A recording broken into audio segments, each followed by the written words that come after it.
आंबोली कावळे 7 पॉईंटच्या खोल दरीत पडलेल्या युवकांना काढण्याच्या मोहिमेत जिल्हा आपत्ती व्यवस्थापनाचे कोणीही वरिष्ठ अधिकारी सहभागी न होता एका हॉटेलमध्ये बसून राहण्याची भूमिका घेतली। घटनेचे गांभीर्य नसल्याने सिंधुदुर्ग जिल्हा आपत्ती व्यवस्थापनाच्या कारभाराबाबत पर्यटक आणि स्थानिकांतून नाराजी व्यक्त करण्यात आली आहे।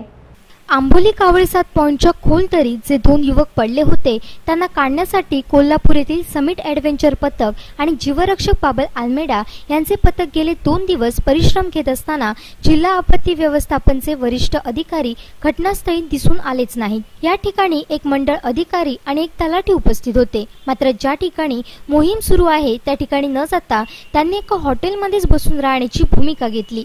यामुळे आपत्ती व्यवस्थापनाला या दुर्दैवी घटनेचे किती गांभीर्य आहे हे यावरून दिसून आले। या प्रकारामुळे पर्यटक आणि स्थानिकांमधून आपत्ती व्यवस्थापन यंत्रणेच्या या कारभाराबाबत तीव्र नाराजी व्यक्त करण्यात आली। आंबोली घाटात किंवा कावळे 7 पॉईंट या ठिकाणी एखादी दुर्घटना घडली आणि तिथे बाबल आल्मेडा यांचं जीवरक्षक पथक पोहोचलं नाही असं कधी झालंच नाही। काल घडलेल्या घटनेच्या ठिकाणी कावळे 7 या ठिकाणी पहिली पोहोचणारी आपत्ती व्यवस्थापनचं पथक म्हणजे बाबल आल्मेडाचं पथक। माझ्यासोबत त्याचे काही सदस्य आहेत। जाणून घेणार की कशा प्रकारे कालपासून या ठिकाणी तपास किंवा शोध मोहीम पथक या ठिकाणी सुरू आहे आणि स्थानिक या ठिकाणचे महसूल अधिकारी असतील किंवा स्थानिक जिल्हा आपत्ती व्यवस्थापनकडून कशा प्रकारचं या ठिकाणी त्यांना सहकार्य लाभलं की नाही या संदर्भात त्यांनी जाणून घेणार आहोत। प्रथमतः काय सांगाल, कशा प्रकारे या ठिकाणी तुम्ही ही पूर्ण टीम काम करताय आणि काय अनुभवला, काय सांगाल?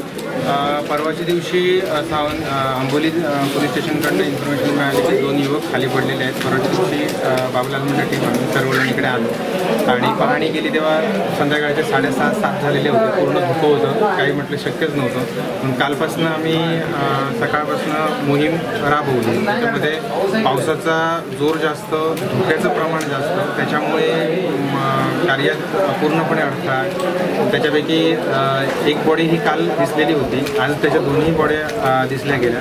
परंतु आजही बघा की पाऊस जास्त आहे आणि धुक्याचं प्रमाण एवढं आहे, पाण्याचं प्रेशर एवढं आहे जिथे बॉड्या आहेत ते की ते वर काढणं खूप कठीण गोष्ट आहे। आणि आपत्ती व्यवस्थापन वगैरे तसं इथे काहीच नाही, जे काय आहे ते आम्ही आमच्याच इकडे करतोय। आपत्ती व्यवस्थापनकडनं वगैरे काहीच भेटलेलं नाही। कलेक्टर साहेबांकडे आम्ही याविषयी घेऊन जाऊ आता आणि त्यांना याविषयी रिक्वेस्ट करू। कलेक्टर साहेब चांगले आहेत, त्या परवाच्या दिवशी आमचं बोलणं एका विषयासंदर्भात झालं, पूर्ण पॉझिटिव्ह आहेत ते, त्यामुळे ते नक्कीच मदत करतील एवढं वाटतंय। स्थानिक या ठिकाणी तहसीलदार असतील किंवा प्रांत असतील या कार्यालयाकडून किंवा प्रत्येक तालुक्याला जे आपत्ती व्यवस्थापन कक्ष असतो त्यांच्याकडून कशा प्रकारचं तुमच्याकडे कम्युनिकेशन झालं की कशा प्रकारचा अनुभव आला त्या संदर्भात काय सांगाल? आपत्ती व्यवस्थापन समितीकडनं तर अजूनपर्यंत आमच्याकडे काहीच नाही आलेलं आहे, कारण त्यांच्याकडनं जे आम्हाला जे मोहिमेसाठी राबवण्यासाठी जे इक्विपमेंट वगैरे देणं गरजेचं होतं ते त्यांच्याकडनं काहीच भेटलेलं नाही आहे। आणि जे काय आहे ते आम्ही स्थानिक लेवल बाबल आल्मेडाची टीम हेच वर्किंग करतो आहे। आणि अजूनपर्यंत जेवढ्या बॉड्या इथे काढले गेले किंवा जिवंत माणसं जेवढी काढली गेली, जेवढेपर्यंत आता घाटामध्ये जेवढ्या झालेल्या आहेत इन्सिडन्स, हे आम्ही आमच्या लेवललाच करतो। प्रशासनाकडनं इथे काहीच भेटलेलं नाही अजूनपर्यंत। इव्हन म्हणजे हा आता आंबोली पर्यटन स्थळ आपण म्हणतो, सिंधुदुर्ग जिल्हा पहिला पर्यटन जिल्हा म्हणून घोषित झाला, तर इथे येण्यासाठीचा रस्ता जो आहे हा रस्ताही एवढा बेकार आहे की इथे रस्त्यावर 6 किलोमीटरच्या रोडवर यायला जवळपास पाऊण तास 1 तास लागतो, एवढा रस्ता खराब आहे इथला निधी, पर्यटन जिल्ह्याचा निधी, पालकमंत्री सांगतात की आम्ही पर्यटन जिल्हा आहोत, पर्यटनासाठी एवढा निधी आणला, मी रस्त्यासाठी 150 कोटी रुपये आणले, ते निधी हा कुठे आणला आणि कुठे गेला हे त्यांनाच माहिती। कारण जर रस्त्याची एवढी बेकार हालत असतील तर तो निधी गेला कुठे हे त्यांनाच माहिती घ्यायचं। या ठिकाणी एकंदरीत तुम्ही एवढं चांगलं काम करत असताना महसूल यंत्रणेकडून तुम्हाला ज्या प्रकारे सहकार्य मिळालं पाहिजे तसं मिळत नसल्याचं या ठिकाणी दिसून येतंय।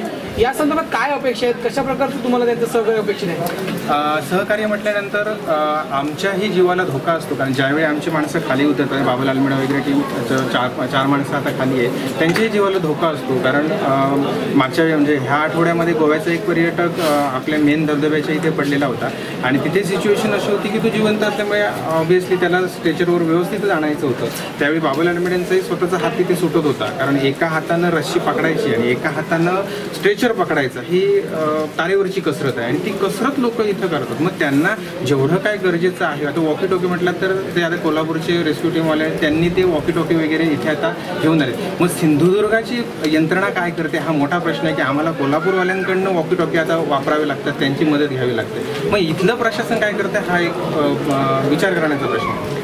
या ठिकाणी गेल्या कित्येक दिवसापासून कित्येक घटना या ठिकाणी घडल्या आणि त्या ठिकाणी बाबल आलमेळ्यांचं जीवरक्षक पथक कोणत्याही अत्याधुनिक उपकरणं त्याच्यावर नसताना त्या ठिकाणी जे काम करतात ते खरोखर कौतुकास्पद आहे. मात्र याची दखल शासन दरबारी घेतली जात नसल्याची खंत या ठिकाणी व्यक्त करत असताना या ठिकाणी शासनानं त्यांना अत्याधुनिक अशी यंत्र किंवा वॉकी टॉकी जी आहेत किंवा जी रोप आहेत अशा प्रकारची जी यंत्रसामुग्री लागते आपत्ती व्यवस्थापनच्या पथकाला उपकरण या ठिकाणी दिलेलं नसताना अगदी जीवावर बेतून या ठिकाणी आपत्ती व्यवस्थापनाचं काम करत आहे ते खरोखर काम कौतुकास्पद आहे. सिंधुदुर्ग जिल्ह्याच्या आपत्ती व्यवस्थापनावर आपत्ती आलेली आहे का असाही प्रश्न अधोरेखित करण्यासाठी सारखा झालेला आहे. त्यामुळे अशा या सुस्त झालेल्या प्रशासनाला जाग येणं गरजेचं आहे.